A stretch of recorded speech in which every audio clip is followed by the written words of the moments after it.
Yeah, I mean, I think it's one of the factors in both teams getting here. Guys have been through a lot. Guys have played a lot of football, very experienced, and you see it show up in key situations where older players tend to understand how to handle the moment sometimes better than young players.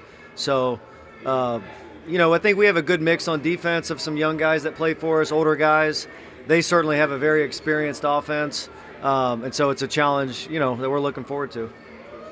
What were your initial thoughts when you saw the matchup against Washington? Obviously, they present a different challenge altogether than what you just faced in Alabama. Yeah, just tremendous respect for them and how they operate, the offensive success, the team success. Coach DeBoer's track record, I mean, his head coaching record is off the charts. So just great respect for them and their players. They got a lot of talent. Penix is Michigan's played against him before. I wasn't a part of that, but he's played against Michigan, so he kind of understands how we operate, and that's a challenge we're looking forward to. I want to go back in your career a little bit to Georgia State. What did you learn as a coordinator there that you've been able to apply to Michigan that's resulted in success? I think when you're young, you really learn to try to figure things out. Don't have the experience at the time, and so that was like almost like starting a program from scratch when we went there. So I think those types of places at the G5 or other places, where maybe resources aren't as high, you try to learn to use the resources you have, try to maximize your talent. Really love my time there, love living there, love the school, love the people there, and really had a great experience sort of trying to hone my craft there in the 4 years I was there. What's the number one lesson you learned? It's still really about the players, coming there. I'd just been at Indiana State, where we had a really good defense. You go there, you learn quickly that, it's about accumulating talent and teaching and developing. Something like I said, I feel good about what we were able to do there, but it's about trying to acquire talent and then develop players, and I think that's the success now that we have at Michigan is a direct reflection of that. Washington's offensive line won the Joe Moore Award. How important is it to get pressure on a team, especially when they're so well coached, and protecting the quarterback? Yeah, I think that's a great challenge. They've only given up 11 sacks. Sometimes in this type of game, it's not necessarily about the sack numbers. It's about affecting the quarterback some way, somehow. And sometimes that's through coverage. Sometimes that's through pressure. Sometimes that's through winning one-on-ones up front. So it's a great challenge. Their O-line has played really, really well. I love our D-line, so that's a matchup I'm excited to see play out on Monday. Jesse, just organizationally and I guess as far as resources, how does Michigan compare with your experience in the NFL? It's an interesting question. I think one thing both places was with Coach Harbaugh, both Coach Harbaughs. So I think the way they operate is very similar. And what I mean by that is it might not be a ton of bells and whistles in our program, but anything that we can do to maximize the players' ability to develop as players, I think is where we put our resources. So, we're talking about the strength program, the weight room, the facilities. Like if you look at our program, it's about player development. That's the epicenter of our program and why we've been good. So I think it was the same thing in the NFL. I think that's an underrated thing that the Ravens are really, really good at is drafting players and developing them. And they have so many homegrown players now that are playing key roles for them as they're striving to win the Super Bowl. So I think player development is the epicenter of that for both those teams. If you dropped in on one or the other, would there be an appreciable difference? If I did, I think there would be a lot of similarities, just in how they operate, how the time commitment to being good at football. The reps, you get good at football by playing football. I think, the guys that have been through the Ravens organization would say, you're gonna learn how to practice hard. You're gonna practice to get better, and certainly that's how we operate at Michigan. So, I think there's certainly some differences in how you treat, 30-plus-year-old guys in the NFL versus the guys we have. But I think overall you would see, similarly run structure, similarly run organization. Jesse, in a game like this, it's about the matchups. It's about the matchups. Obviously, everyone's talking about Washington's passing attack against the number one ranked pass defense. You got their wide receiver core. I mean, the challenge is again of like stopping that core altogether. They had that star power at Oduzzi, and then just from my amateur eye, I mean, they do look like they like to throw that fade ball a lot. I mean, just the challenges that all of that presents. Yeah, it's a tremendous challenge. They got elite skill. Their whole receiving core is really, really good. They got draft choices all over the field at the skill positions and on the O-line and at quarterback and at running back. So it's a different type of challenge than the Alabama offense, where the O-line was that big physical group, and then they had speed. They had a quarterback that could do different things. This is a little bit more of a matchup game where it's elite quarterback that can get the ball to his guys and is not afraid to throw into tight windows, is not afraid to give his guys chances at one-on-one. So we expect the ball to be thrown downfield, and look forward to the challenge of trying to defend that. Specifically with Michael Penix, he had one of the best performances you could have in a college football playoff semifinal against Texas. Just rips and throws outside over the middle of the field. Really good pocket maneuverability as well. When you watch him throughout this week of preparation, what do you see and what makes him stand out, especially as you kind of look at what he can do potentially in the next year? Yeah, I mean, he's elite, and I think it's his ability to process the information that he's given. So, I think they do a really good job structurally trying to undress your defense a little bit, trying to give him an idea of what coverages you're playing, things like that. So now he has that information pre-snap, and he's able to process it really quickly. He has a quick release that goes along with his ability to think fast, make quick decisions. He's really accurate, and then he trusts himself and he trusts his receivers. So there's very little hesitation in his game. So I think, that's what makes him really good. And I think that translates to the NFL. Your ability to think fast, read defenses, process information, get rid of the ball quickly, get the ball where it needs to go in space. So elite player, elite challenge for us, but one we're really excited about.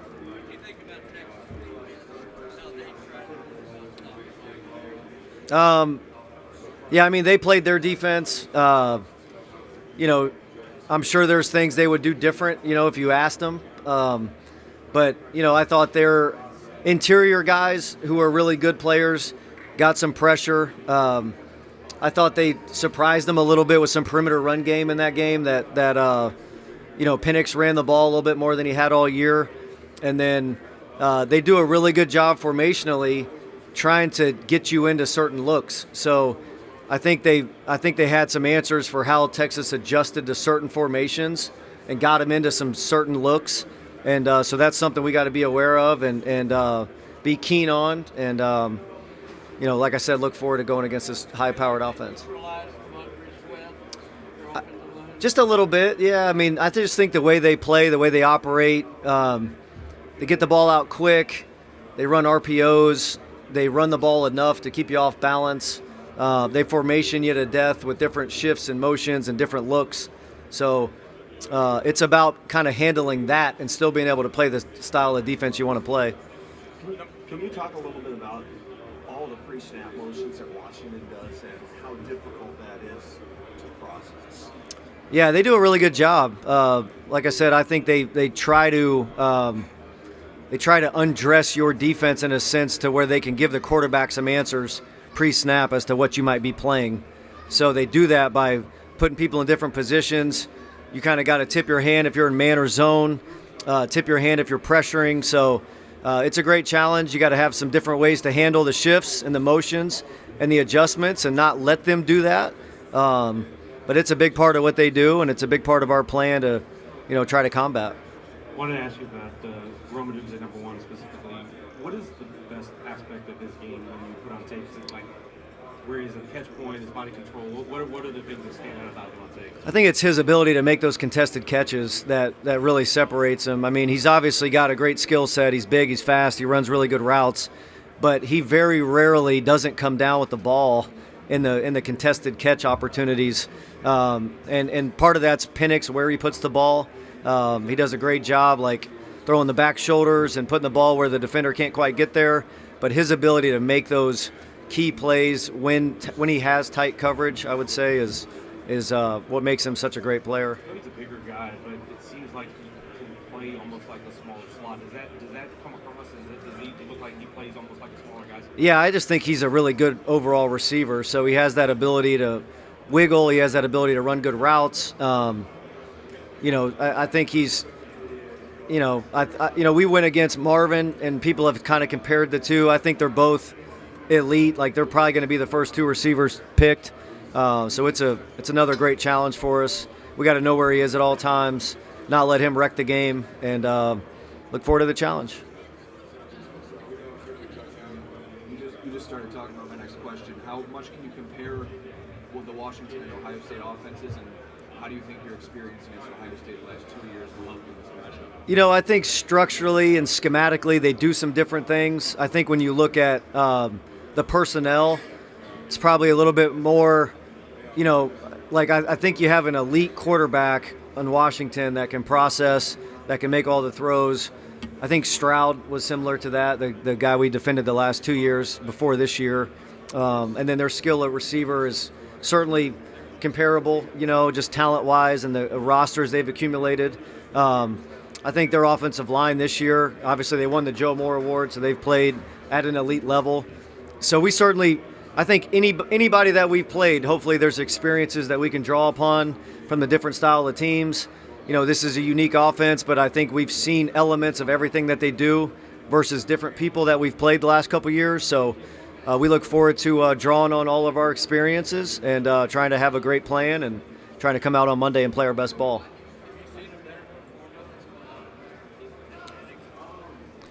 He obviously, big moments. He's done that a bunch this year. I think as an overall game, obviously he played, he played really well. He kind of carried him to the win. But even in some of the games where, you look at stats and like, hey, this team had him on the ropes, critical moments, he's making the plays to keep the game alive, to win the game. So they certainly have great trust in him, his ability to make plays in those moments. He's played so much football. He has so much confidence.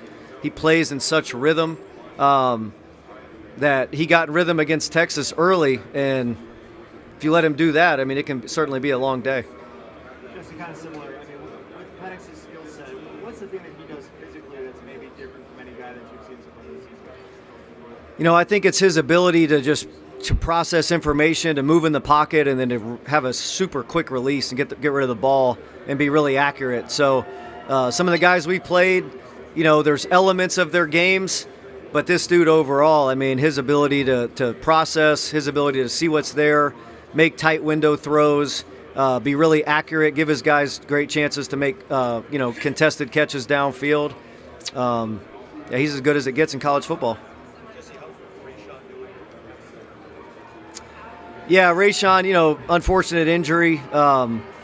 I think he'll come out of it well down the road. But yeah, tough deal for him, and look forward to getting him back down the road.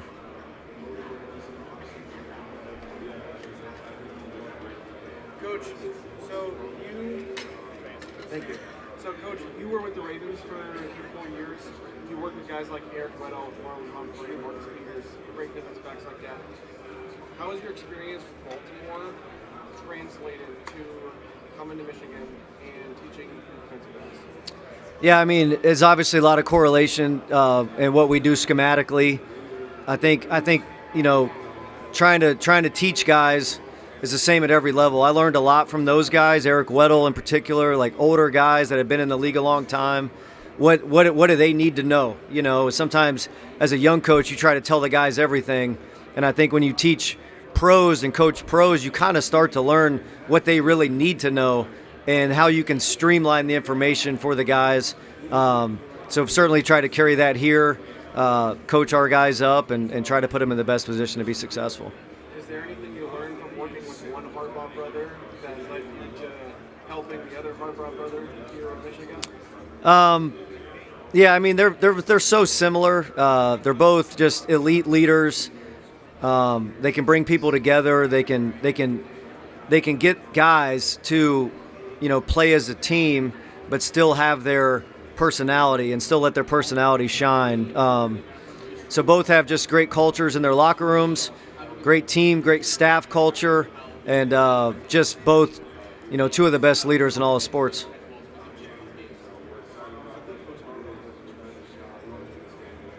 Hey, Jesse. Hey. So when you have two of the best offensive tackles that you're going up against, does that make you change schematically what you do with your blitz, maybe hit the interior, and you just play Michigan?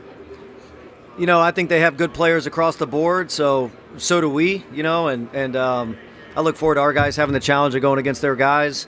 It's certainly Joe Moore winning O-line, so they're good everywhere. We have to pick our spots to pressure. We have to pick our spots to rush. We have to pick our spots to do different things, and great challenge and one we're excited about. Did Michael Penix's legs kind of catch you guys off guard when you saw it on tape? Because he has two ACL tears, he hasn't run in so long. He had 30 yards, 2 on designed runs. Yeah. He's had a couple. Most, I would say no, because I think like most championship type of games, guys are willing to do things that, they might not do. I think they've been really smart with them this year and how they've played to get them to this point healthy.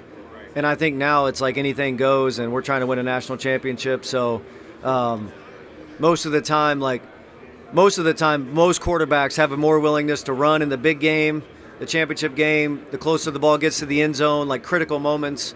So we certainly expect him to possibly keep the ball in those critical situations. Theoretically, just high level, when you have an offense similar to 2019 Joe Burrow, they just see it at the spot on the field that they can hit it. Just theoretically high level defensively, how do you schematic against a team that is so good at hitting an empty spot on the field? Yeah, I mean, I'm not going to give away our game plan right now, but it's a great challenge, and we got to do a good job not giving them a bunch of layups, not giving them a bunch of easy throws, but at the same time protecting the shots and do that. So great challenge, and we look forward to seeing how it goes on Monday. Coach, are you aware that the referee officiating crew is the highest PI calling crew in all of college football? Yeah, I am, and they've drawn about as much PIs as anybody in football as well with 17. The times they throw the ball downfield. So great challenge. Our guys got to play really disciplined, really technique driven, but not be afraid to go make plays on the ball. So we're not going to let the numbers of that dictate how we play. We're going to try to go play our style of football. I think we're one of the least penalized teams in college football as a team and as a defense. So we look forward to putting our best out there and seeing if it's good enough. Thank you, Coach. Coach, obviously you're studying for this Washington team, but when it comes to looking at a guy like Michael Penix, is there any use to going back to that Indiana game when they played Michigan? Have you actually looked at any of that film to see Penix at all? I mean, I've buzzed through a little bit of his Indiana film. He had the same really offensive system with Coach DeBoer early in his career there. So I think anytime you're playing somebody, you're trying to look at as much as possible. But I don't put a ton of stock into what he did against Michigan. It was totally different defense here, different scenario, different situation. But I know our players are looking forward to the challenge that he presents.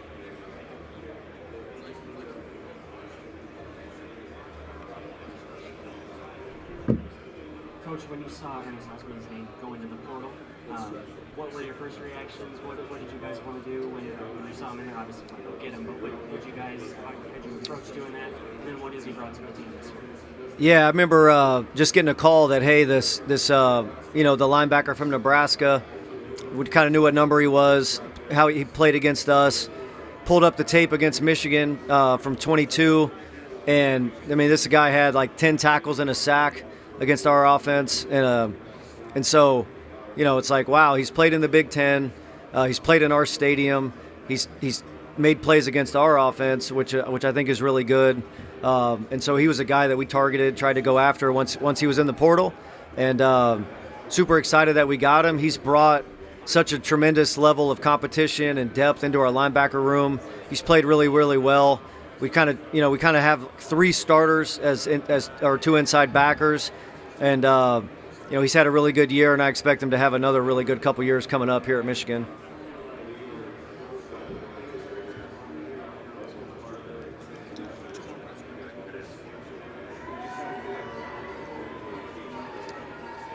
How's it going, Coach? Good. So obviously you had ample time to prepare for a great team like Alabama. This week, 6 days, maybe less for another elite offense. How have you approached this week and getting prepared for Penix and everything that Washington brings? Yeah, it's really a normal week. You know, we played on a Monday last week. We play on Monday, so it's similar to all of our games throughout the season and the time that we have. We did have some prep work done on both teams, you know, with the long layoff going into the last game. So probably had a little bit of a jump on them. But in reality, it's a normal week. You know, it's normal amount of practice time, normal amount of reps. You certainly would love to have more time, you know, with the offense that they have. But they got the same amount of time. We got the same amount of time. Let's tee the ball up on Monday and let's play ball.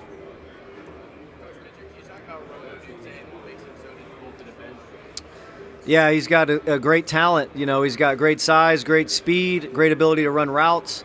Most impressively, probably the ability to make elite one-on-one catches, contested catches. You know, he's set up to be a really good pro for a long time with his skill set, his ability to win those one-on-one matchups. So he's a great challenge, and yeah, one we're excited about. You went up against Marvin Harrison Jr. earlier this season. Can you talk Ladies and gentlemen, please stand by as Michigan players rotate podiums.